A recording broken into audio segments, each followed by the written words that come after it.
Welcome to a deep dive into the world of the Nikon F100. Ooh, exciting. You provided us with the camera's instruction manual, Nice. which either means you're ready to dust off a classic Uh-huh. or take the plunge into film photography for the first time. Hmm. Either way, we're here to guide you through this dense but fascinating document Right? and unlock the secrets of this legendary camera. And it really is a legendary camera, the Nikon F100. It is. Oh, yeah.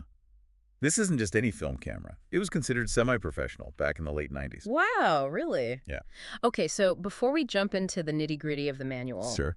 let's talk about what makes this camera so special. Okay. What were those key features that made it a favorite among photographers back in the day? Well, imagine this. It's the late 90s, and digital cameras are just starting to kind of emerge a little bit. Yeah. And then the F100 comes along and blows everyone away with its speed. Totally. Advanced features, build quality is really something. So this is where it gets really interesting. So the manual actually calls out some of the F100's standout features. Uh-huh. On page 98, it's like the highlight reel. Okay. Let's start with autofocus. Okay. Now, this might surprise you, but the F100 was known for its fast and accurate autofocus, Yeah. especially for a film camera. Absolutely. It features Nikon's multi-CA 1300 autofocus system, 5 focus areas, Wow. and something called dynamic AF. Okay. So in simpler terms, this means the camera can actually track moving subjects. What? So you can get those split-second action shots with incredible sharpness, Oh. which was pretty groundbreaking for its time. That's incredible. You wouldn't typically associate speedy autofocus with film cameras. Right. That's like finding out my grandpa was secretly a race car driver. Exactly. Another standout feature is its metering system. Okay. We're talking about a sophisticated 10-segment 3D matrix metering system here. Oh, 3D matrix metering. okay. Now, you might be thinking, what's so special about this metering system? Yeah. Well, imagine this. Okay. You're shooting a portrait, and there's challenging backlight. Maybe the Mhm. sun is setting behind your subject. Okay. This metering system intelligently analyzes the light Uh-huh. across your entire scene, like a grid, to ensure your photos are perfectly exposed, Wow. even in tricky lighting situations. So the camera's doing a lot of the thinking for you, but in a good way? It's like having an experienced photographer whispering exposure settings in your ear. Precisely. Mm. But it doesn't stop there. Oh, there's more. Oh, yeah. The F100 also offers an impressive level of customization. Really? Yes. It has 22 custom settings. Wow, 22. Yeah, so you have the power to really fine-tune this camera Okay. to fit your shooting style. Wow. You don't find that on many cameras these days, Even digital ones. even digital ones. Talk about empowering the artist. Right? Like the F100 is saying, hey, I'm a powerful tool, but I'm also here to help you express your unique vision. Yeah. And speaking of tools, all this tech is pretty meaningless if the camera falls apart after a few rolls of film, right? You're absolutely right. Right. But thankfully, durability is another area where the F100 shines. Okay, good. Yeah, the manual highlights its fortified die-cast body, Okay. meaning it was designed to withstand some serious use. Nikon built this camera to last. Built to last, you gotta love that. You do. Okay, so we've established that the F100 is a legend, Yes. but how do you actually use this thing? Right. Let's crack open this manual and walk through the basics, Okay. starting with batteries. Thankfully, the F100 doesn't need any obscure batteries. No, it doesn't. Page 16 in the manual tells us we're good to go with 4 standard AA batteries. Talk about convenient. Easy peasy. Well, Once you've got your batteries in, it's time to mount a lens. okay. Now, this is where it gets a little interesting. Oh, The F100 was designed for a specific type of lens great. called a CPU lens. CPU lens. That sounds kind of intimidating. It's not as complicated as it sounds. Right. Basically, a CPU lens has a little computer chip in it. And that chip talks to the camera's brain, Uh-huh. allows them to work together seamlessly. Okay. And this opens up a whole world of features and control. So it's important. Oh, yeah, the manual goes into detail about this on pages 32 and 33 if you want to dive deeper into that. Yeah, we'll link that in the show notes. Perfect. So choosing the right lens is crucial for unlocking the F100's full potential. It really is.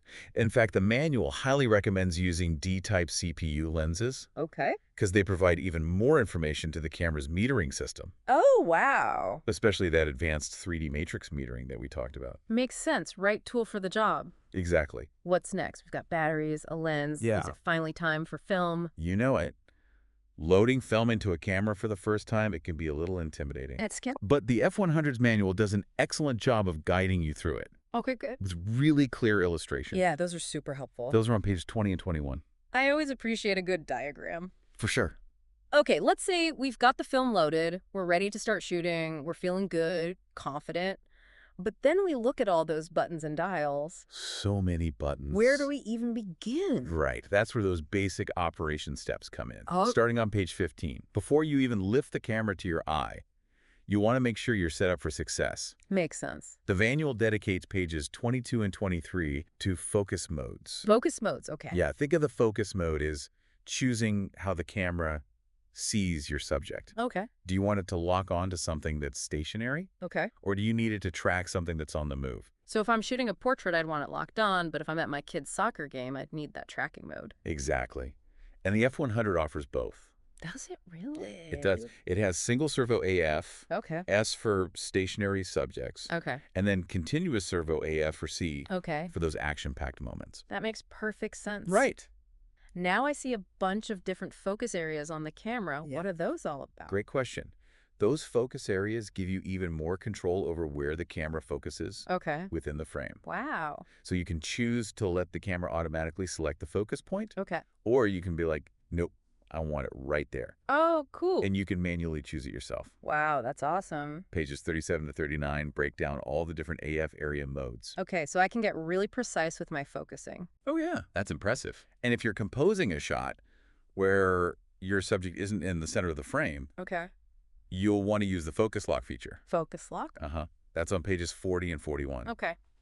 But basically, you point the camera at your subject, Okay. hold the shutter button halfway down to lock the focus, Gotcha. recompose your shot, and then fully press the shutter button to take the picture. Oh, okay, that makes sense. Easy peasy. Okay, so we've got focus covered. What about exposure? Ah, yes, exposure. That always feels a little mysterious to me. It can. It Yeah. can seem that way. But the F100 actually gives you a lot of control over exposure. Does it? It does. Yeah. It's all about understanding the relationship between shutter speed and aperture. Right? Think of it like this. Shutter speed controls how long the camera's eye is open, and aperture controls how wide that eye is open. So, like, balancing those two things controls how much light hits the film. Exactly. Okay. And the F100 offers 4 different exposure modes Okay. to help you achieve the results you're looking for. What are they? So you've got programmed auto, Okay. where the camera takes care of both shutter speed and aperture for you. Okay. Then there's shutter priority, where you choose the shutter speed, Okay. and the camera sets the aperture accordingly. Gotcha. Aperture priority is the opposite. You choose the aperture, Okay. and the camera sets the shutter speed. So much control. Yeah. I love that you're not just stuck with whatever the camera decides. No, you've got options. Yeah. And for those who want ultimate control, Okay. there's always manual mode. Manual. Yeah, where you set both shutter speed and aperture yourself. Wow, the power. I know, right? That's a lot to take in, but it sounds like the F100 really puts you in the driver's seat. It absolutely does. It does. We haven't even touched on things like exposure compensation, bracketing. Wait, back up. Yeah. Bracketing. Uh-huh. What Hmm. is bracketing? What Yeah. is bracketing? What page is that on? So imagine this. You're shooting a landscape, and the lighting is tricky, right? Okay. You're not quite sure what settings are going to give you that perfect exposure. Right. Bracketing to the rescue. Okay. On pages 57 to 59, the manual explains how this handy feature lets you take a series of shots Okay. at slightly different exposures. Oh, okay. That way you're almost guaranteed to get at least one perfectly exposed image. Bracketing sounds like a great safety net, especially for those moments when you really want to make sure you nail the shot. What about multiple exposures? That sounds kind of cool. That sounds like something straight out of an art school darkroom. It's definitely a more experimental feature. Yeah. A lot of fun to play with, though. Manual covers it on pages 60 and 61. Okay. Basically, multiple exposure allows you to expose the same frame of film multiple times. What? Yeah, so you're layering images on top of each other. Oh, wow. You could Uh-huh. create some really cool surreal effects with that. It's Yeah. like early Photoshop, but in camera. Exactly. This is definitely pushing beyond simple snapshots into art territory. It is. It's about embracing those creative possibilities. I love that. And speaking of embracing the unexpected, Right. there's one more thing I want to touch on. Okay. Those little quirks and cautions Oh. that make film photography so unique. Give me the insider tips. I love that these old manuals are full of those little, like, nuggets of wisdom. For example, on page 98, Okay. the manual straight up recommends taking a few trial shots Oh, yeah. before any important event. Before you go out. It's easy to forget when you're used to digital cameras. Totally. With film, you don't get to see the results instantly. Yeah, it's not like you can just like, oh, whoops, I messed that one up and delete it. Exactly. Yeah. So those trial shots help to make sure you're familiar with the camera settings. Right. Make sure everything's working properly. Oh, man, that reminds me of the time that I forgot to load my film properly before I went on a big trip. Oh, no. Let's just say I learned that lesson the hard way. So trust me, those trial shots, they're your friend. They are your friend. Here's one that really highlights the F100's craftsmanship. On that same page, the manual strongly advises using only Nikon-branded accessories. Oh, really? Yeah, they're very adamant about it. So no off-brand batteries or anything? I would stick with the Nikon ones. Okay. It just speaks to the camera's precision engineering. Right. They're basically saying, look, we built this camera to exacting standards. Yeah. If you want to experience it the way it was meant to be experienced, you use our accessories. It makes sense. It's like putting premium gas in a high-performance sports car. You want it to run at its best. Exactly. Okay, so we've covered batteries, lenses, loading film, focusing, exposure, creative features, even some of those quirky cautions. I think we've hit it all. I'd say we've officially decoded the Nikon F100. We have. But remember, this is just the beginning. It is. The manual is a fantastic resource, obviously. But the real magic happens when you take this knowledge and you start experimenting. Yes. Load up your F100 with a fresh roll of film and go explore the world through its lens. That's what it's all about. Don't be afraid to make mistakes, try new things, see what happens when you push the boundaries of what this camera can do. Exactly. That brings us to our final thought. Okay. Now that you have this newfound knowledge of the F100, consider this.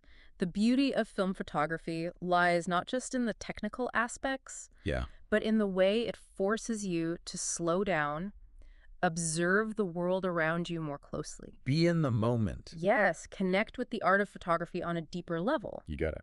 With each click of the shutter, you're making a conscious decision, you're capturing a fleeting moment in time.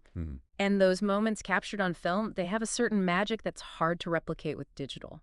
I completely agree. Go beyond the manual, embrace the journey, experiment, make mistakes, but most importantly, have fun. Have fun.